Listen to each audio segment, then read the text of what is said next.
Ayan, so good day mga bossing. Pakita ko lang sa inyo. Ito yung bago nating setup.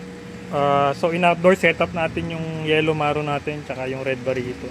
Kasi ano eh, ang dami ko nakikita ang gaganda ng mga maro and barito nila eh. Ako wala pa. So gusto ko magpalaki. So ayan, nilagyan natin ng Only Live Foods yan. Ayan, may butete. Tingnan natin pag naubos nila yan kung gaano na sila kalaki.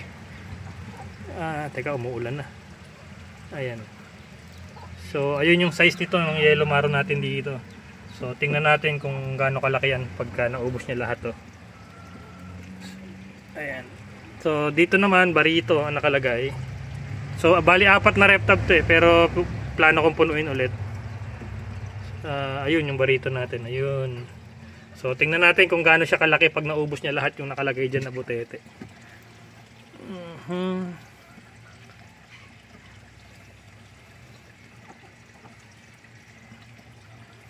Ayan, so ito naman dalawa yung nandito na barito din. Ayan, makita nyo. Tapos saan yung isa? Dalawa yung nakalagay dito eh. Isa lang ata. Nandito ata sa kabila yung isa pa. So nilagyan ko siya ng styro para hindi pa kalat-kalat yung ayun, dalawa nga yun nandito. Ayan, para hindi pa kalat-kalat yung halaman. Ang hirap kasi maglinis pag pakalat-kalat.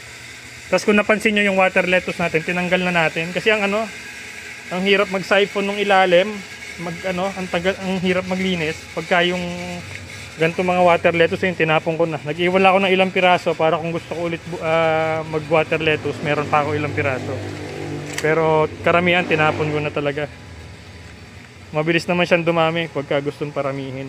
Tapos ayun, hindi katulad nung ganito, maiikli yung ugat niya.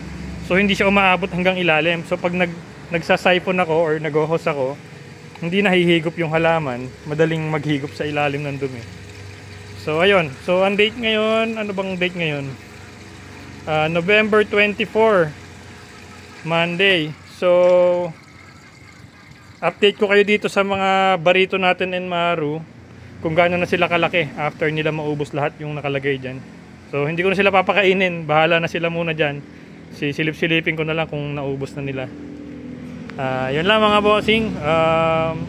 Sana gumanda sila, pero plano ko sana pellet, kaya lang sayang kasi yung mga yung mga butete plano ko nang linisin din. Sayang naman yung kung ko na lang, kaya pinakain ko na lang din.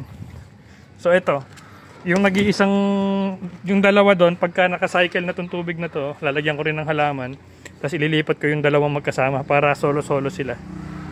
Yan lang mga bossing, salamat!